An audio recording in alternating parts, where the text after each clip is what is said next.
Olá, queridos amigos, aqui é a Sandra Amaral, fisioterapeuta, e o título do vídeo de hoje é Como fazer um exercício terapêutico. Bem, antes de saber como fazer um exercício terapêutico, precisamos entender o que vem a ser um exercício terapêutico.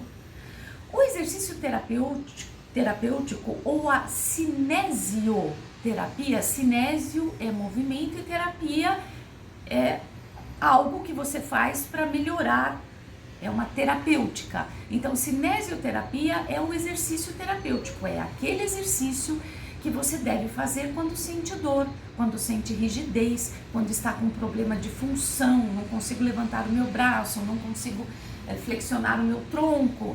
Então, você não deveria estar num grupo fazendo exercícios que as pessoas que estão saudáveis, sem dor, estão fazendo. Então, os exercícios destinados àquelas pessoas que estão bem, que querem apenas ganhar uma performance, um aumento da massa muscular, do alongamento, do condicionamento cardiovascular, ter mais fôlego para correr, para andar, está preocupada com a questão fitness, ganhar formas, perder peso, delinear o corpo. Esse tipo de objetivo são os objetivos daquelas pessoas que estão saudáveis, daquelas pessoas que não estão com dor. Portanto, elas são o quê? Alunos. São alunos, estão bem, querem ganhar um plus, algo a mais. O indivíduo que está com dor, com restrição de movimento, com incapacidade funcional, ele não deveria estar fazendo esse tipo de exercícios, porque muitas coisas podem acontecer no meio do caminho e a dor dele pode piorar, e frequentemente é isso que ocorre. É por isso que é tão difícil tratar um paciente, fisioterapeuticamente falando, quando ele faz uma atividade física. São raros os casos que dá pra gente levar os dois juntos. Eu tô atendendo uma jovem que está levando o meu tratamento e a atividade física junto e tá dando certo, porque ela está super criteriosa com as minhas sugestões. Porque quando o indivíduo faz o exercício que todo mundo que está saudável faz e ele não está, ele vem para a fisioterapia muito pior. E aí a gente atrasa o processo, porque a gente tem que descobrir o que aconteceu lá, rastrear qual foi o exercício, pedir para tirar, negociar para tirar o exercício. É muito cansativo. É muito cansativo. E se o indivíduo simplesmente parar de fazer o que está prejudicando, já começa a melhorar. Já começa a melhorar. E aí com o tratamento fisioterapêutico melhora mais rápido ainda, aí fica bom. Aí quando fica bom, volta a fazer o exercício que ele quer e que ele gosta. É essa a proposta. Mas então isso é um exercício terapêutico. É um exercício pensado para um indivíduo que tem dor, que tem restrição de movimentos, que tem rigidez, que tem incapacidade funcional, não consigo abaixar, não consigo subir degraus. Então, essa pessoa, ela deixa de ser um aluno, ela passa a ser um paciente e precisa vir para a fisioterapia. Muito bem. Mesmo que você vá fazer uma cirurgia, seja ela qual for, o tratamento fisioterapêutico te habilita, te fortalece e te ajuda muito para que o pós-cirúrgico seja otimizado, seja um pós-cirúrgico com menos dor, mais breve, com mais consciência dos motivos pelos quais a sua cirurgia foi necessária. Às vezes são motivos ergonômicos, biomecânicos que passam desapercebidos por você, e uma vez fazendo fisioterapia e tendo consciência desses limites e desses incidentes, você evita novas cirurgias de coluna, não é verdade? Muito bem. Então, como fazer um exercício terapêutico ou a cinesioterapia? Existem pelo menos 10 variáveis. 10 variáveis, talvez até existam mais, mas eu consegui pensar aqui em 10 para discutir com vocês. Ou seja, 10 fatores que, se não for prestado atenção nesses 10 fatores, se você não tiver um conhecimento para manejar estes 10 fatores, há uma possibilidade do indivíduo que está fazendo o trabalho com você piorar. Há essa possibilidade, ela não é uma possibilidade difícil de acontecer. Eu diria que é mais do que uma possibilidade, há uma probabilidade de alguma coisa dar errada, né? Então, por exemplo, é só um exemplo, estou trabalhando uma lesão de ombro. Uma lesão de ombro, pode ser bursite, tendinite, uma lesão de ombro. Então, eu faço os meus procedimentos analgésicos, equipamentos, a gente faz manualidades, a gente coloca bandagem, a gente faz uma série de abordagens terapêuticas e depois a gente entra com exercício terapêutico, que é um exercício que não pode causar dor e é um exercício que o indivíduo vai fazer em casa, ele toma como se fosse um Dorflex. Quando você toma Dorflex para diminuir a dor, o exercício terapêutico ele tem essa característica. Você faz e a dor melhora. Por quê? Porque você está dando para aquela articulação, para aquele sistema músculo-esquelético, ligamentar, tendíneo, o que ele precisa naquele momento para cicatrizar.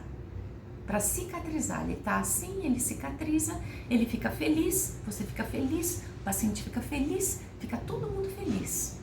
Agora, quando a gente não dá para aquela articulação ou para aquele sistema músculo-esquelético que ele precisa, as coisas vão piorando e vão ficando cada vez mais difíceis. Vamos imaginar que seja um problema de ombro. Então, o indivíduo está com uma dor, se ele abduzir, isso aqui é uma abdução, quando a gente abre lateralmente o braço, abdução lateral. Vamos imaginar que esse indivíduo esteja com dor de uma abdução de 90 graus. Até 45 ele faz sem dor e em 90 ele já começa a sentir dor. Aí eu falo assim, se eu não sei manejar o fator amplitude de movimento, eu falo, tá sentindo dor? Vamos fazer o movimento até a dor passar. Há alguns casos específicos que isso pode até dar certo, mas na maior parte das vezes não dá, você aumenta a dor e a inflamação.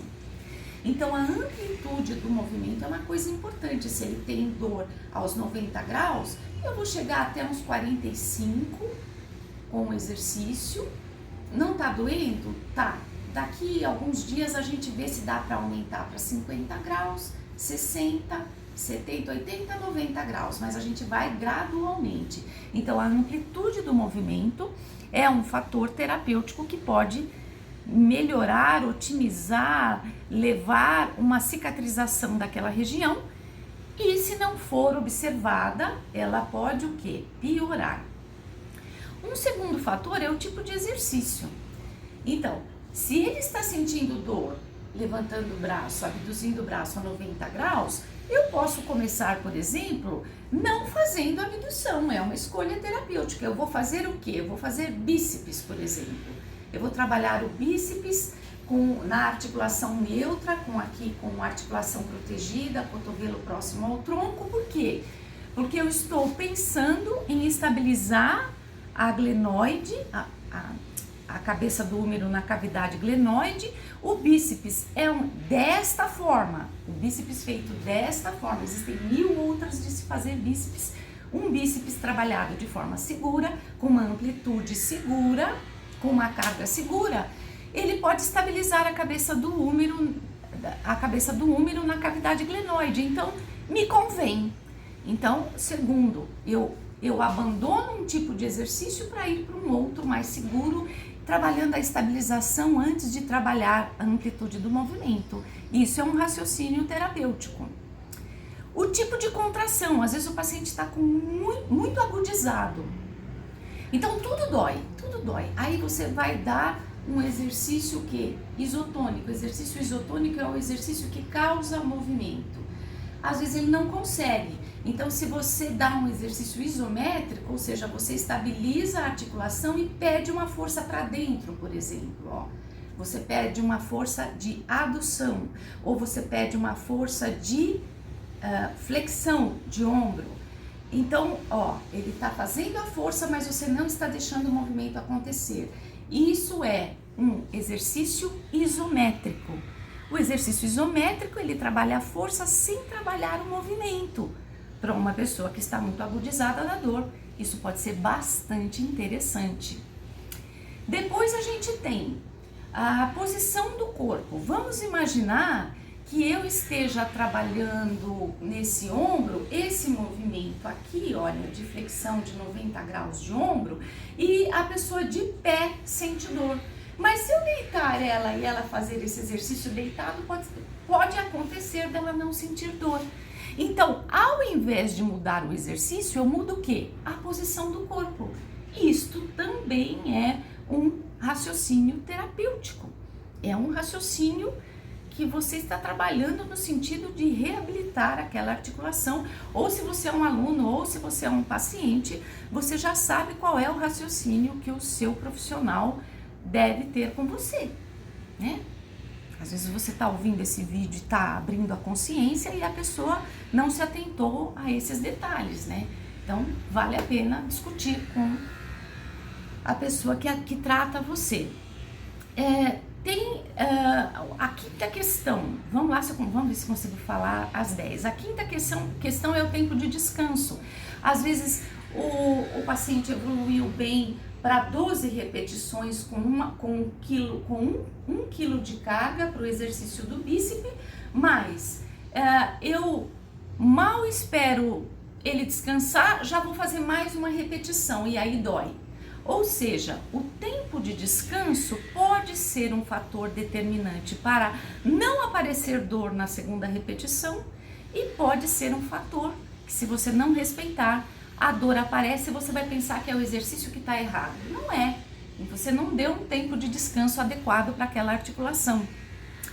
O número de repetições, às vezes, com 12 repetições, uma série de 12 repetições para bíceps, ele não sentiria dor, mas aí eu resolvi fazer 15 e aí ele sente dor. Então, eu tenho que rastrear quantas repetições ele consegue fazer sem dor para conseguir chegar no número adequado àquele paciente, àquele momento. Então, é leviano eu dizer, faça tal exercício, 3 séries de 15. Eu não testei você para saber se o seu corpo, se a sua articulação, se o seu sistema músculo-esquelético está ou não aguentando esse número de repetição. Eu tenho que testar. É por isso que é extremamente difícil a gente falar para o paciente, faça assim, faça assado, sem que a gente tenha visto esse paciente e feito a nossa própria avaliação. É muito complicado. Tem gente que faz isso, que se sente bem fazendo isso, que dá certo, e eu não gosto. Eu gosto de ver a pessoa, entender o que está acontecendo, avaliar, analisar, porque aí eu me sinto respeitada naquilo que eu sei fazer, naquilo que é a minha proposta de trabalho. E a gente tem que procurar o jeito que a gente se sente bem para poder trabalhar, né? Senão não vale a pena. Senão as coisas vão se perdendo no meio do caminho. Bom, aí a gente vai ter também o peso e a carga, né? Então, por exemplo, ele aguentaria 12 repetições com 1 quilo, mas aí eu coloquei 2 quilos e começou a sentir dor. Ah, então esse exercício não dá certo. Não, se você diminuir a carga, talvez não doa e o exercício vira um exercício terapêutico. Bem, queridos amigos, tem mais um pouquinho para falar, mas eu vou deixar para o número 2 desse mesmo vídeo, porque para as mídias sociais a gente precisa ter aí um tempo de 15 minutos. Eu vou encerrando esse vídeo, mas a gente vai ter a parte 2 dele, tá bom? Então, eu queria te convidar a adquirir o livro Velho Adamastor e Suas Ensinanças, cujo link está aqui na descrição deste vídeo, e te convidar para as rodas de terapia comunitária integrativa que realizamos uma vez por mês aqui no consultório. Muito obrigada pela sua atenção e até o nosso próximo vídeo.